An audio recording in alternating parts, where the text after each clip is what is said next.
petite présentation, même si vous êtes très populaire, là. Mais je vais pouvoir dire quand même que vous êtes élu député de Taillon depuis le 1er octobre 2018. Monsieur Carman a occupé la fonction de ministre délégué à la Santé et Services sociaux sous le gouvernement de la coalition Avenir Québec jusqu'en 2022. Vous avez été réélu député de Taillon aux élections générales au 3 octobre 2022. Il occupe les fonctions de ministre responsable des services sociaux depuis 2022, dans le fond. Et puis, vous êtes une personne impliquée qui connaissait bien toute votre expérience de vie, de voyage à l'étranger, de votre implication. Ben, bienvenue chez nous et puis bienvenue avec tous nos acteurs ici. Puis, je vous laisse la parole.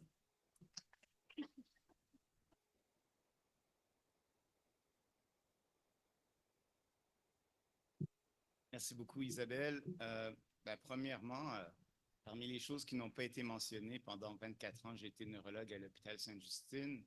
Alors, me faire accueillir par Justine Lacoste à l'entrée, là, je suis comme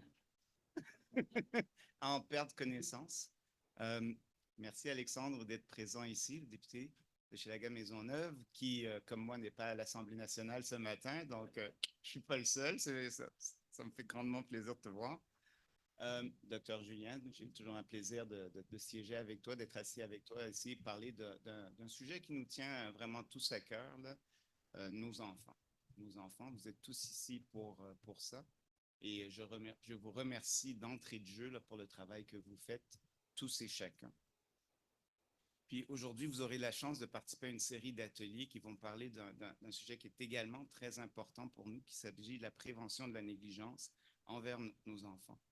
Et c'était important pour moi d'être ici ce matin pour que vous compreniez le changement d'orientation, le changement de culture qu'on essaie d'amener au réseau de la santé et au gouvernement pour la prise en charge de la négligence.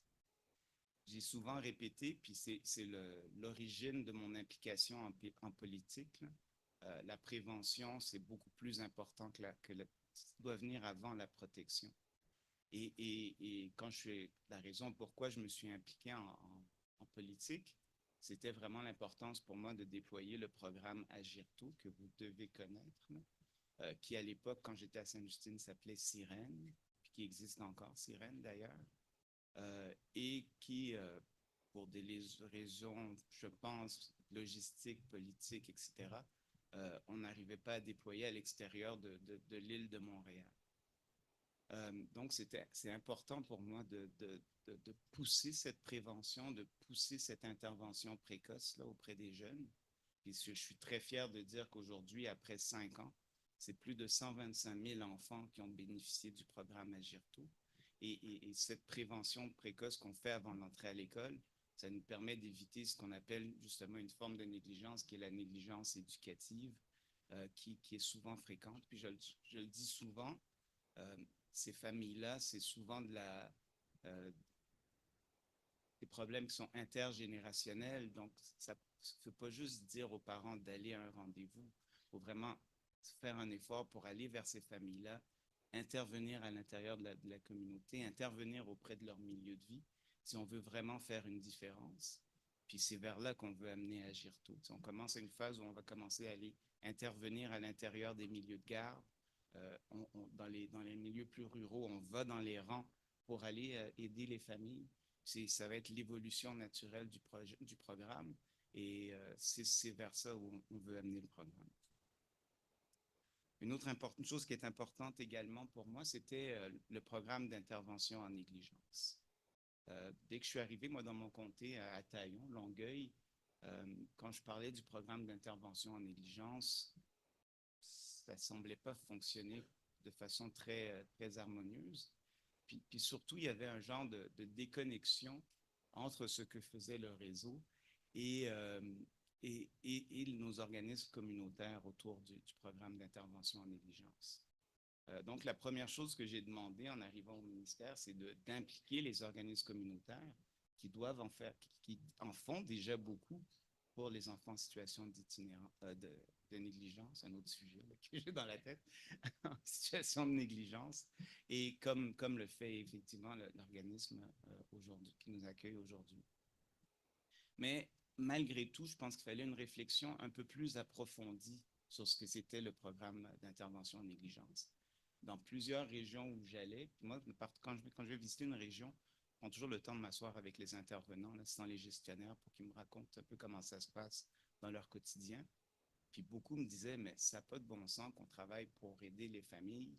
Puis la première rencontre, on doit leur dire, ben moi, je suis là parce que vous négligez votre enfant. Dès là, ça brisait le lien de confiance entre nos intervenantes et les familles. Donc, j'ai demandé à l'INES, l'Institut national d'excellence en santé et services sociaux, de réviser le programme intégré en négligence. Et on va déployer une nouvelle version là, au cours des prochaines années qui va être beaucoup plus sensible aux besoins des familles et qui va être beaucoup plus sensible à la collaboration avec nos organismes communautaires. Puis ça aussi, j'en suis très fier, parce que ça prend un message fort, que ça prend tout un village pour élever un enfant. Et ça, je pense, c'est ce que vous faites à chaque semaine, à chaque jour dans votre travail. Une autre chose qui est importante pour moi aussi, avec mon chapeau de protection de la jeunesse, c'est d'envoyer un message fort que la négligence, c'est le travail d'une communauté. Quand on dit que ça prend un village pour élever un enfant, c'est ça le message. Et ça ne doit plus être le travail ou la majorité du travail, en tout cas, de la protection de la jeunesse. Je vais vous donner les chiffres là, que l'on a. C'est 140, on en plafonne autour de 135 000 signalements par année, là, les 2 dernières années. Moi, je travaille très, très fort pour que l'on puisse baisser ce nombre de signalements parce que dans ces 135 000 signalements-là, il y en a 40 000 qui sont retenus, 40 000 signalements. Mais pour les 90 000 quelques autres, il y a un travail incroyable qui se fait. Vous savez, on a mis sur pied la vérification terrain. L'analyse d'un signalement, c'est un travail d'une semaine là, par intervenant. C'est extrêmement important comme charge de travail. Et si on arrive à intervenir avant ce signalement-là, ben, on va être capable d'améliorer les choses et de diminuer la pression sur nos intervenants. Puis en plus, dans ce 40 000 signalements qui est retenu, il y en a seulement année après année après année que 10 000 qui sont des abus physiques ou abus sexuels ou un risque de. Les 30 000 autres, c'est des situations de négligence. Et encore pire, je vous dirais, 75% de ces enfants-là sont déjà connus du système. Fait que le message ici, c'est qu'il faut se parler. Il faut faire quelque chose pour régler ces problèmes-là en amont. Puis encore une chose que vous savez, mais que la population en général ne comprend pas encore, c'est que la DPJ, la plupart du temps, n'offre pas de services. Elle accompagne vers les services, en plus de soutenir l'enfant et sa famille. Donc, les services, ils sont fournis par les intervenants de première ligne, deuxième ligne, qui en fait auraient dû être la porte d'entrée vers le service, pour qu'on arrête d'avoir comme porte d'entrée au service la protection de la jeunesse au Québec. Donc, la réflexion qui s'est faite, c'est on s'est dit, ben, comment asseoir les gens autour d'une table?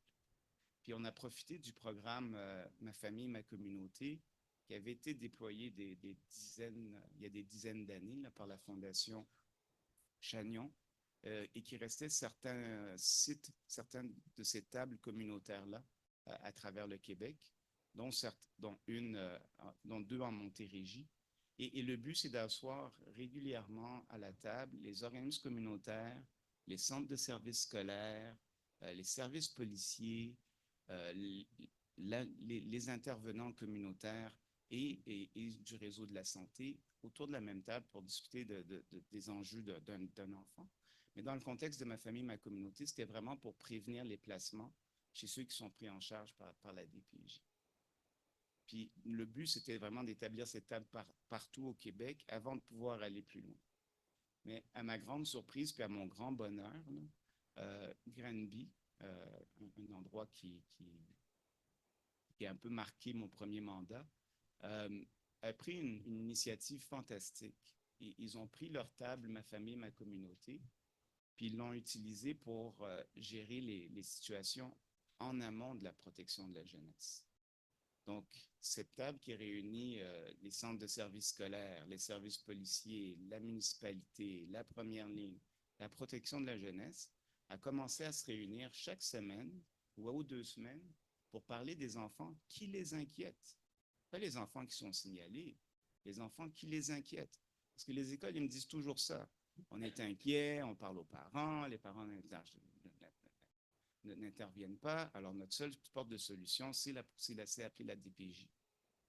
Mais ici, on a un groupe qui a décidé de se réunir de façon hebdomadaire pour parler de la situation des enfants de leur région. Et ça, là, j'ai applaudi ça et on est en train de le déployer partout en Estrie.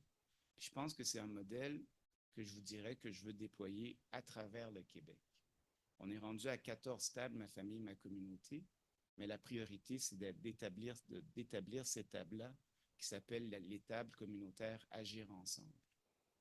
Puis les deux grands...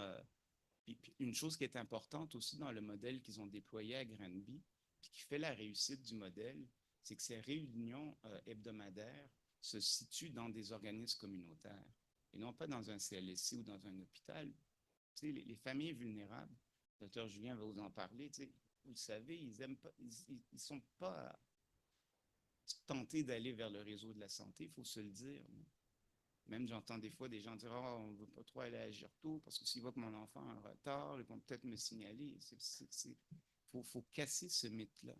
Donc, le fait de tenir les réunions dans des organismes communautaires, ça rend vraiment la chose beaucoup plus facile. Les parents s'ouvrent beaucoup mieux à la situation.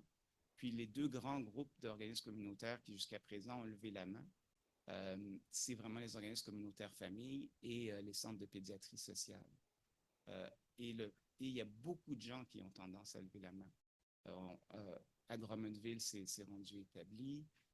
On va le faire à Sorel, dans la Naudière, en Gaspésie. Donc, moi, je fais une tournée québécoise pour inviter les gens à participer à cette initiative qui s'appelle Agir ensemble. À Montréal, en plus, depuis quelque temps, on a sur nos tableaux de bord, vous savez, on parle beaucoup de tableaux de bord, notre gouvernement. On a un tableau de bord qui est intéressant, qui nous indique le nombre de signalements par 1000 enfants. Et je vous dirais qu'à Montréal, le secteur qui est le plus affecté, c'est Anjou, est de l'île de Montréal. C'est un des 5 RLS, le réseau locaux de services, où on a le plus haut taux de signalement. Donc, j'ai déjà parlé à Mme Gallo et aux équipes de l'Est de l'île pour réfléchir à lever une table Agir ensemble dans l'Est de Montréal. Donc, tous ceux qui sont impliqués, sachez qu'on espère qu'on vienne vous solliciter sous peu. Et c'est sûr que le réseau a tendance de tout prendre sur ses épaules, mais il faut leur faire comprendre, puis moi, c'est ma mission, qu'il faut travailler avec nos organismes communautaires, puis il faut les rendre partenaires dès le début de l'initiative, et c'est ce qu'on est en train de faire. Comme il me reste 2 minutes, j'aimerais vous dire que, en conclusion, la prévention, c'est non seulement une nécessité, mais c'est un impératif qu'il faut mettre en place. C'est comme ça qu'on va améliorer les choses, c'est comme ça qu'on va regagner la confiance de nos populations les plus vulnérables. C'est comme ça qu'on va améliorer le devenir de nos enfants. Je sais que vous avez tous ça à cœur, vous qui êtes assis ici dans la salle aujourd'hui. En terminant, j'aimerais remercier les organisateurs. Isabelle, c'est fantastique de voir le groupe assis aujourd'hui. Puis j'aimerais vous féliciter pour tout le travail que vous faites. Et encore une fois, merci beaucoup à tout le monde de la part de tous les enfants du Québec. Bonne journée.